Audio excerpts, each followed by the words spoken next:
My Ting, Mick, Parkin. So just because your name fits into it. That makes loads more sense. I've seen this pop up a few times. I just thought this Do you guy think it was just some randomly just made out of this weird song? He stands 6 feet 4 inches tall, weighing in at 264 pounds, fighting at the council count 8 man, Mick Parkin! Mick today, so we're going to be answering some questions that people have sent in on Instagram. Some of them are serious, some of them are just ridiculous. Unserious. But we'll go through and just see what we've got. So the first one, it's what's the hardest thing about training with Andy and Tom? The hardest thing? The hardest thing? What is it? I enjoy training, I enjoy the hard training, but probably just sparring with Tom is pretty hard. I think a lot different as a heavyweight. He's so fast, obviously people have seen him, but like, he spars just like that, and honestly it's definitely good for you what you want, but it's definitely hard. And to be fair, I remember them doing one time, they did a finisher. I think we were both fighting the same card. It wasn't the last one, it might have been my first fight. And they set up like basically a circuit of pads, wrestling and grappling, but like it was just a 5-minute round, so you'd be hitting pads hard as you can. It would be like 10 1-2s, and then like Big Ben would just run over and just rugby tackle you, and then you had to like get up with him on you, and then as you were getting up with him, Jamie would be telling you to take him down and like punch him on the floor, and he'd be straight back on the pads, and it was like 5 minutes. But at the end, all the wires were crossed where like you were punching, getting tucked down, grappling at the same time. So I was like, literally felt like I was getting jumped. I was getting hit off one, tucked down off the other, trying to get back up. And I remember that being like the worst time in my life. So that was probably the worst. I can remember the top of my head, like training session down there. It was horrible. Just like getting jumped off 4 people. They've basically got like they've brought together like all the best heavyweights in the country, really, haven't they? Just for Tom and for yourself to go down and. It's really hard to get any heavyweights, I think, to like good training partners. I'm lucky here because obviously I've got Phil, who is a professional fighter, like world champion. He trains like every day, never misses a session. And then obviously Big Paul, who just fought on the weekend, he's been training with us. So I've got like 2 pro fighters who train all the time, and then we've got like maybe 2 or 3 others who just train. Maybe amateurs who are coming through, or just big guys who've trained. So I'm lucky here at Sunderland. I've got like 5. Then when you've got Tom, I think Tom's done the same thing down there, but he's took like 8 guys, some big heavyweight, well, some giants really. But I think now with him being world champion, people are travelling from all over the world, people from all over the country definitely, but there's been fighters from like PFL now, Bellator going over there. I think just it'll get better and better and keep building, where when you're all in a fight camp together, there's like maybe 6, 7 pro heavyweights who are fighting down there, like high level. So it's like amazing. How important is sparring partners and environment in a gym? So like, how important are your sparring partners that you've got in your gym? Yeah, you definitely need a mixture of both. You need guys you can like maybe you're a little bit better than, and you can practice on stuff like that, and you need to be getting beat, I think, as well, of guys. You need to be having hard sparring. Like I said, I've got the best of both worlds. I'll go and train with Tom, who's like obviously the best heavyweight in the world, I think, at the minute. And then I've got Big Phil down here, who's probably been one of the best heavyweights in the world for the last like 10 years.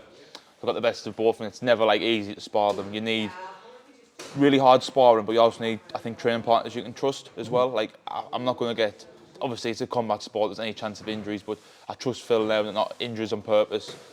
Maybe if something was going wrong, he'd probably like abandon it and stuff like that. Same with Tom, even though he's going, like anybody could get knocked out any time with him. I feel like sparring with him, you're like a bit more relaxed as well, even though the sparring's so hard. You like trust your training partners, you're not scared to try stuff, get beat off them, and that's what you need. I think like you need the trust of them, but you also need the hardness of getting pushed as well. Loads of people asking, if it ever came about, would you fight Tom if you had the opportunity? I remember getting asked this like ages ago when I first started UFC. I thought I'm miles off that now. Still feel like I'm miles away from that now anyway. He's the top. He's got so many guys left to beat. I always remember thinking, hopefully, by the time I'm up there, he's retired or took some like mega boxing fight and did the Conor McGregor and retired. I don't want to fight Tom. He's my friend now, you know. Like just him as fighting Phil, they're my friends. I don't want to fight my friends. But like I said, I'm lucky enough that I'm still miles away from that top thing. So like I said, hopefully he gets like a big money fight, whether it's Jones or like a big boxing fight or something, and then he gets loads of money and can retire onto a yacht or something, then I can maybe fight for the belt then. Yeah. Dream opponent if you could fight anyone at any weight? Which is a bit of a weird one, that actually. Any weight? Aye. Imagine you and DJ just fucking... Yeah, well, to be fair, a dream opponent would probably be the easiest one for the most money. Yeah. So I don't know who that would be, but maybe somebody who was like, going to get you loads of money, but really easy fight. That's what you want. Obviously, there's like hard fights. It was a dream opponent this weight right now.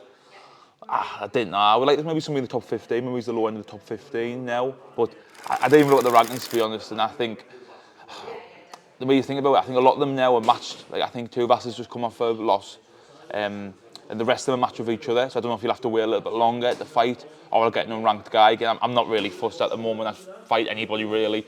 I like really try to get one in November, December time, end of the year. That would be great. So I didn't know. Dream opponent. Yeah, just whoever's the most money in the easiest fight. There was a few of them actually. Dream opponent, active, all time. That's a good one. What about all time, like legends, like people who have retired? If you could fight them in their prime, people that you looked up to maybe when you were younger. A good fight. Someone that you'd want to have fought in their prime that's maybe retired now. Oh, I'm trying to think of people I used to really like a heavyweight. I really liked Cain Velasquez when I was watching him. He was a really good fight, but obviously I think it'll be a really hard fight as well. Just constantly wrestling you. I don't know, who else did I watch from the heavyweights? Velasquez was like killing everybody when I first started watching it. Who else was the big heavyweight? Then Stipe coming. DeSantos was really, really good. I used to love DeSantos as well. Maybe DeSantos would have been good as well to fight, just to see you fought him. I did like DeSantos, I like his style, and so you got beat off Cain. Yeah, probably DeSantos. I did like doing DeSantos, I like his boxing. That would be a good fight for us, I think. Next post-fight interview, can you get the mic and yell, "It's Parkin time"? It's Parkin time. I don't know what that's all about. Right? There's some strange ones, isn't there? I mean, I don't know, maybe I remember it. Is it Parkin time? Yeah. So this is from James Webb, obviously you're training with him. Yeah. It says, post-training Nandos, what's the heavyweight go-to meal? We train up there, we'll go and start next week, Monday. After every session, we usually go to Nandos after for some food, like about all the guys who've trained. So what I like to do, usually this when we go to, they were saying it was a bit funny what I do, I get a half chicken from Nandos, usually like I like the peri tamer, like the barbecue flavour. I get a half chicken, I usually get 2 sides, chips usually, maybe some rice, or mashed potato, whatever you want. I get 2 plain wraps. Right. And I make my own wraps, so I go peronaise, some chips in the wrap, maybe some rice with it as well. Get the chicken off that chicken, put it in, a little bit sauce. I make myself like 2 giant wraps. That's like me go-to after. Amazing. That would be the most unique Nando's order, I think. Would you rather get an elbow from Tom Aspinall, which obviously is a possibility, or a stone cold stunner from Steve Austin from the WWF? Oh, stone cold stunner, eh? It's cool to see you got stone cold. Would you sell it pure like knocked out? You'd have to, wouldn't you? You'd have to. Maybe he's get out there. Is he still gone? Retired now, isn't he? Oh, he's old now. Like I think he does like the. He still does the bits and bobs for the company, but he's getting on a bit now. He could still stunner us. Aye. Music. What music do you listen to before a fight? Do you listen to anything to sort of get you in the zone, or when you're training? No, before a fight, not really. I usually just chill out. I didn't really listen to much music. I'm usually more talking with me, corner team, stuff like that, warming up. I usually try and relax. But if I was before training, if I was looking, I'll listen to anything. I'm quite thingy. But me go-to, if I like kind of decide something, say if I'm driving for a long time, stuff like that, probably is like either some like rock, like softer rock, like I did like some AC/DC stuff like that, just me white tune, or like indie rock stuff like that. You know, like just my chill one. I like stuff like that. That's me go-to. If I'm like stuck, I always think, right, get into the rock, you can't go wrong. Why is that you walk out? Did you just like that tune? Yeah, well, all the way throughout my career, I've never really picked the music. Loads of times I've like turned up and hadn't even picked the music, and they just put on. I always remember I fought K1 at a local show, and I hadn't picked any music, just never got around to it. And I remember they played some absolute like Bradley rave, like proper bouncing rave, and like the full crowd like on the tails jumping all over. And like my friends who were me from were into that, and they were like, "What a tune!" But I hate the rave and stuff, so I was like coming out, proper bounce. Everyone was like jumping on the chairs and that. And I was like, "Oh God!" And then obviously towards the UFC, I was never fussed about what tunes, and that's some people like it. Then I was like always stuck because the local show me thing was all the best songs have got like a really long intro. Sometimes you're standing there waiting like a minute or two, and you're like, "Oh, it's going to be in there fighting." So I did like the wait where the UFC doesn't matter because especially on the shows, they're literally pushing you out, like right, go. So I wasn't. So that was like me. I like that song as well, but I thought the intro was quite early. But the time you walk the cage kicks in anyway, so yeah. I do like that song. So it was just the easiest one to pick. This person's basically asking if you believe in UFOs. Or if you think you think UFOs are a product of non-human intelligence. So do you believe in aliens? Basically? Oh God, I think there's aliens. I don't have to have been to Earth, but I definitely think there's aliens out there. There's too much going on. That would say some UFOs. Like I've never seen one. Joe Rogan believes in that sort of stuff, doesn't he? Does he? He comes on with it. Yeah, I didn't know. a lot of it could just be like planes and that, maybe stuff like that. But there was a guy down when I was training down in Liverpool. I was stopping some domes, and there was this guy that was dead 1,000,000% that he'd seen a UFO. Tell everybody, he was like, there was a UFO following us. He's like, I think what you say, aliens are real, and I've seen a UFO. And straight face, wasn't joking. Like I saw one. So are you having it, and you think there is something, but nah, there's not getting with it? I didn't know. He might have been crazy, but he was definitely like 100%. He was like, I have seen a UFO and stuff like this. My girlfriend saying it, everything was following us about. There was a UFO following us, and I was like, oh well, I don't know. I haven't seen one. I don't think I have. Is there a story from why you announced from Castletown rather than Sunderland? Oh yeah, a few people asked us this actually. Obviously, all I can think of is I never actually asked for Castletown. I think when I filled the forms out, it's like set up American, so it's like province, state and stuff like that. Now all I can think of is I filled out one Castletown, Sunderland, and then I thought it was like Castletown's a place, Sunderland is like the area. State or something. Yeah, that's all I'm thinking of, and they've announced it as Castletown rather than like should be Sunderland, England.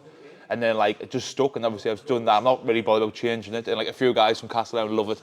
Every time I fight them, I was like, it meant that you've read Castletown in England. But I do think originally it was a mistake. I think that's all I can think of because that's like zip codes and it's all done up American. I must have written Castletown, Sunderland, and then I thought, oh, Castletown's where he's from. Sunderland is the country. Because a lot of them like haven't got a clue about the UK and stuff like that. Obviously Europe as well, the Americans. So I just think I must have read Castletown, Sunderland, and that's stuck. And then it's on now, so it's on there for life. They'll think Sunderland's like the state or something. Yeah, I'm guessing so. Yeah. There was someone asking how you think a fight between you and Derek Lewis would go. Right now, has he got a fight, Lewis? I think he's matched up, isn't he, soon? I thought like that's who I would get, somebody like Derek Lewis. Yeah, he's definitely dangerous. He's like any heavyweight. He's like explosive and powerful. It might be bad to say, but I think if you think he's coming at the end now of his career, so I think it'd be a great time to fight. I think he's a really good name, and like I love to fight him. But I think I'm better.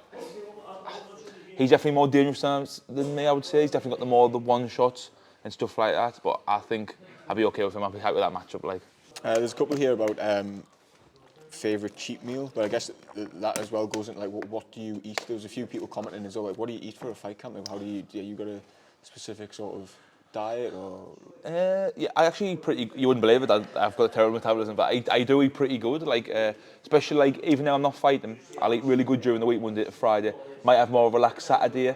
Like usually on a Saturday night, even when I'm in fight camp on a Saturday night, I'll usually have like a pizza or something like that. That's like me go-to. I like a Parmo. Not many people know that. No, Parmo from Middlesbrough. I love a Parmo.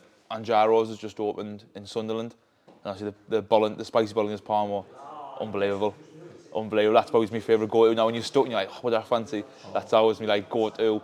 But during the week I try and eat really good. Even in fight camp I'll eat like really good. Usually just standard like boring really, porridge, fruit in the morning. Maybe it's like chicken and rice now. Then on the night steak and potato or salmon and potato, stuff like that. But when I do go to Tom's, because we're travelling, it's a bit harder to eat, so I do treat myself to Nandos after the session. And then at night, me and Phil usually have, or whoever's there, usually grab like an Italian or something, grab some pasta, so it's a bit like more relaxed. But you train so hard down there for the extra calories, it doesn't really matter. You still end up losing weight because you've trained that hard. Yeah. You heard that tune, the Mick Parkin? I might link me Ting, Mick. Yeah, that guy, yeah. What do you reckon of that? What do you make of that? I don't know who he is. It's obviously like. But there's loads of people commenting now. It's not just the one guy. I've seen it. He's got traction. I've seen it commented on loads of different things. I think your name just fits perfectly in that song. Right. And now some people on the internet have just taken it as like a thing to sing. Well, I just thought, is it the song? Is it? Uh-huh. Oh, I thought this guy was just like randomly sending that every time. I'll have to listen to the song after this. After listening to the song. So I'll put it on right. I'll put it on right this minute. I thought he was just like the guy who was just right there just for like a bit. No. Loads of people say, so your name just sort of fits into it.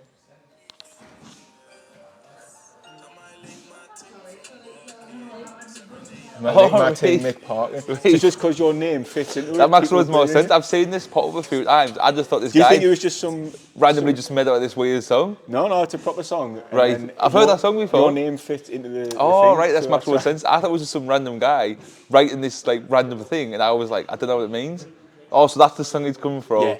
Well, he's definitely got traction now because I've seen a few people comment on it. A few guys in the gym have seen it and they've sent us it. A few of my friends have sent it. So, it's pretty cool he made a song then. Yeah, I'll pay more attention to him now.